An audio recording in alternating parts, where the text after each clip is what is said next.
Olá, minhas turmas do sétimo ano, tudo bem?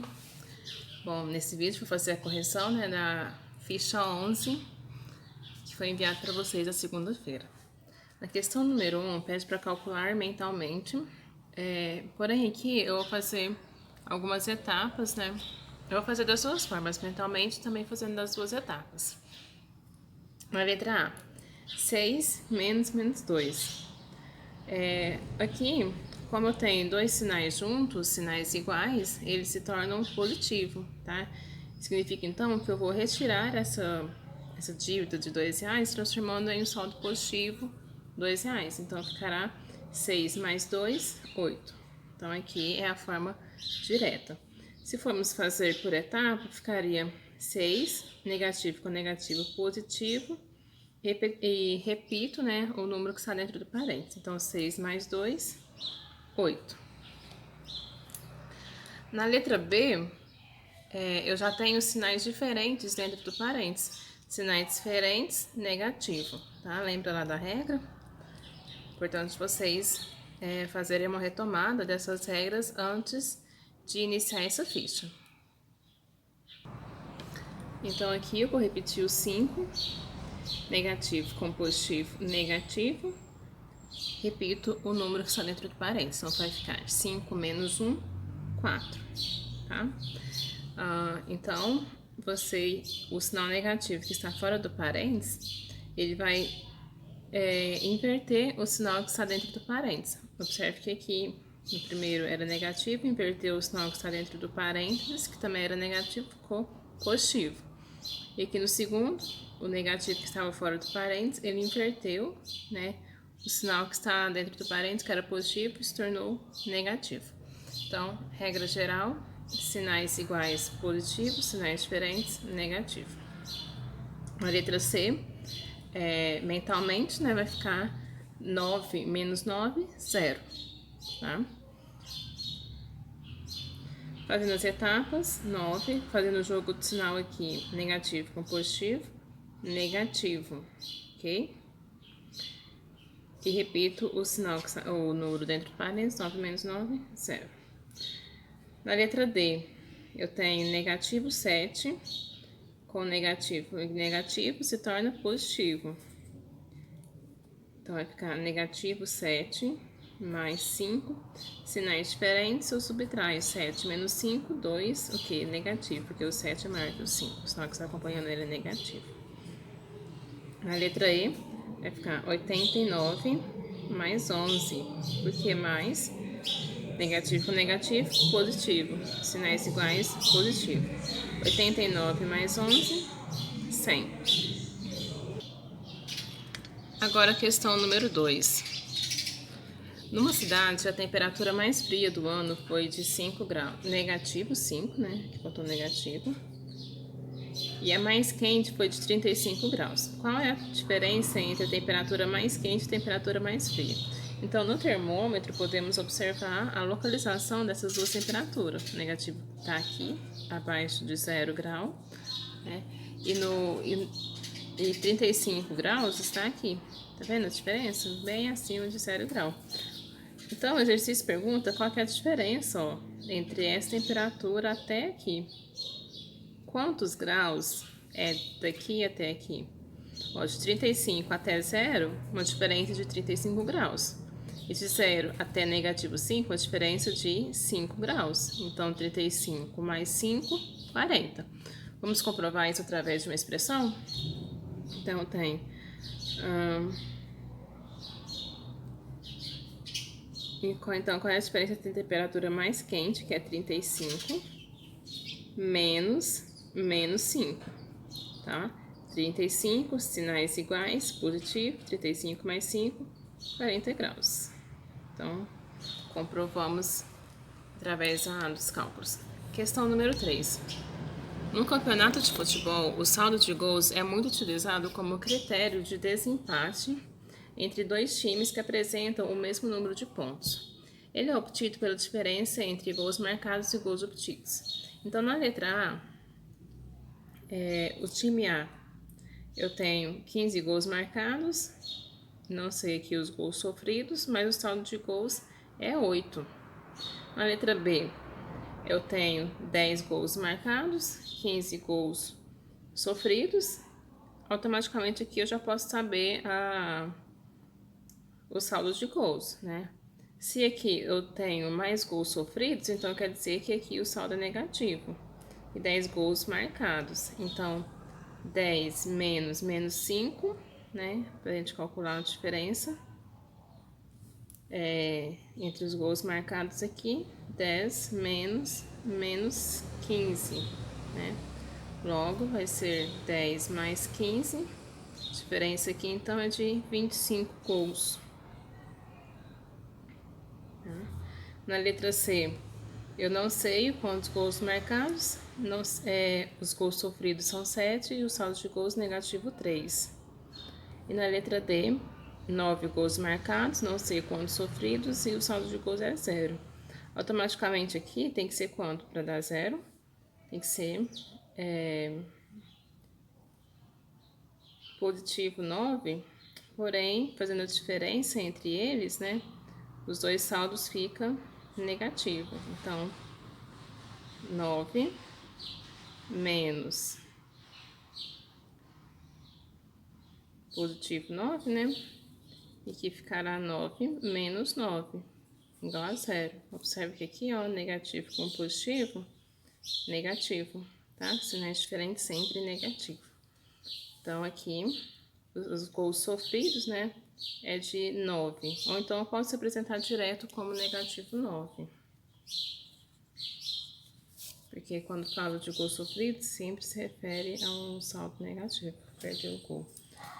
Então, na letra A, pergunta: quantos gols sofreu o time A? Então, no time A, para a gente saber quantos gols sofridos, vamos imaginar o seguinte: aqui está falando da diferença, né? Então, temos que fazer o quê? Uma subtração. Que número que eu vou subtrair com 15 que vai chegar a 8? 7, certo? Então, se eu pegar 15 menos 7, então vamos lá. 15 menos 7, 8, certo? Então, a quantidade de gols sofridos aqui é 7. Na B, qual é o saldo de gols do time B? O saldo de gols do time B, né, já calculamos aqui, é 25. Quantos gols marcou o time C? Ó, o time C, a mesma forma. Qual o número, né, que eu vou colocar aqui nos gols marcados, que subtraindo com 7 vai dar negativo 3? Bom, vamos pensar. Se o resultado aqui é negativo, significa que o número negativo tem que ser o quê? Maior do que o número positivo. O número negativo, ele está aqui, ó, na quantidade de gols sofridos, tá? Então, significa que o negativo aqui, ele se refere ao 7. Tá? Então, quer dizer que o saldo de gols marcados, ele tem que ser menor que 7. Vamos pensar, qual número menos 7 dá 3? 4, certo? Ó, 7 menos 4, 3. Então, fazendo aqui a expressão, vai ficar 4 menos 7, né? O 4 ele é positivo. Sinais diferentes, eu vou subtrair 7 menos 4, 3. 3 aqui é negativo, porque o 7 é maior que 4, o sinal que está acompanhando ele é negativo. Entenderam aqui? Ó, gols sofridos é no negativo. Quantos gols sofreu o time D? Tá? Então, o time D, né, já calculamos aqui. Quantidade de gols sofridos dele, 9. Agora, questão número 1 do desafio, que é relacionada à porcentagem. 2 bombons que estavam em uma caixa já comi 75%. Quantos bombons ainda restam nessa caixa? Bom, a primeira coisa que temos que observar é que 28 bombons é o total. Como que a gente representa o total em porcentagem? 100%. Tá? Ou seja, se eu comer 75% desses bombons, o meu resultado, ele tem que ser um número menor do que 28, tá? Eu não posso ter comido 75% dos bombons e ainda assim ter uma quantidade maior de bombons do que eu tinha antes. Então, não faz sentido isso. Sendo assim, é importante que depois que vocês fizerem todos os seus cálculos, faça a interpretação do resultado final, veja se o resultado faz sentido ou não, ok? Então, precisamos calcular, né, 75% de 28, representando 75% em forma de fração, é a mesma coisa que 75 sobre 100, tá? E o D se remete a uma multiplicação por 28. Existem várias formas da gente calcular porcentagem. Posso fazer a divisão aqui na 75 dividido por 100, que vai ser 0,75, e o resultado multiplicar por 28. Ou eu posso multiplicar 75 por 28 e o resultado dividir por 100, tá? Ou então, se fosse um número que houvesse dois zeros aqui, por exemplo, 2.800, eu poderia simplificar os dois zeros de 2.800 com os zeros do 100 e o resultado multiplicar por 75. Porém, não convém utilizar esse método nesse caso aqui, porque eu não tenho aqui dois zeros, eu tenho o número apenas 28. Então, não compensa utilizar esse método. Então, eu vou utilizar a multiplicação por decimal. Como que eu faço essa multiplicação, né? Vou fazer aqui. 0,75 vezes 28. 8 vezes 5, 40, sobe 4. 8 vezes 7, 56, com mais 4, 60, sobe 6. 8 vezes 0, 0, com 6, 6. 2 vezes 5, 10, vai 1. 2 vezes 7, 14, mais 1, 15, sobe 1, né? 2 vezes 0, 0, com 1. Somando, 0, 0, 11, vai 1, 1 mais 1, 2. Como aqui eu tenho duas casas, com duas casas decimais com vírgula, eu conto duas casas e coloco a vírgula. Os dois zeros depois da vírgula eu posso desconsiderar. Então, meu resultado é 21. Tá? Então, eu já comi 21 bombons. Observe que o resultado aqui, ó, foi menor, né, do que a quantidade de bombons que eu tinha. Só que a questão não pede quanto que eu comi. Me pede o quê? Quanto que ainda resta na caixa. Basta eu pegar o que eu tinha, menos o que eu já comi. 28 menos 21, 7. Então, 7 bombons é o que resta na caixa, certo? Número 2. Pedro pagou R$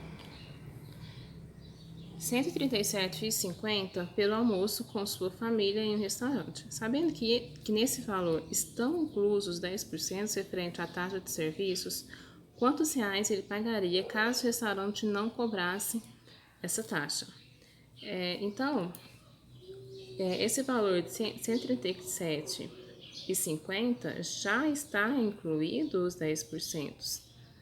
E ele quer saber quanto que ele pagaria se não houvesse essa taxa, ou seja, qual que era o valor antes de ser incluído os 10%.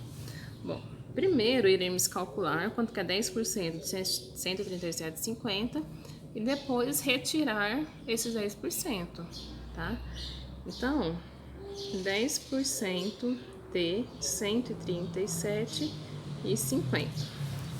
Vamos fazer aqui, né? 10 sobre 100 vezes 137,50. Também vou fazer da forma decimal, acho mais fácil. Não, melhor, vou fazer pela multiplicação aqui primeiro, tá? Então, eu vou multiplicar o 137 por 137,50. Como a multiplicação aqui é por 10, basta eu mover minha vírgula, né, uma casa para a direita. Então, o resultado dessa multiplicação aqui vai ficar 1.375, né, vírgula 0, tá? Eu apenas movi a vírgula, uma casa aqui para a direita. E 100 vezes 1, 100. Agora eu vou realizar a divisão, tá? A divisão por um número que é potência de 10, né? E que eu tenho aqui dois zeros, basta eu mover a minha vírgula para a esquerda, tá? É o contrário da multiplicação. Então, quanto à multiplicação, eu movo a minha vírgula para a direita, na minha divisão eu movo minha vírgula para a esquerda. Então, o resultado aqui ficará 13,75, né? Esse zero aqui eu posso considerar, mas vou colocar ele aqui só para escrever o número completo. Então, 10% de 137,50 é 13,75, tá? Então, retirando esse valor aqui do valor que ele pagou, vamos saber então quanto que ele pagaria se não houvesse essa taxa, né? Então, 137,50 menos 13,75. Observe que na soma de números decimais, vírgula debaixo de vírgula, tá? 0 menos 5, não dá, peço emprestado, né? Esse 0 aqui vai ficar valendo 10, esse 5 vai ficar valendo 4. 10 menos 5, 5. 4 menos 7, não tem, peço emprestado. O 7 vai ficar valendo 6, né? E esse 4 aqui vai ficar valendo 14. Então, 14 menos 7, 7. E 6 menos 3, 3. 3 menos 1, 2. E aqui repito 1, tá? Então, o valor que ele pagaria se não houvesse a taxa é R$ 123,75.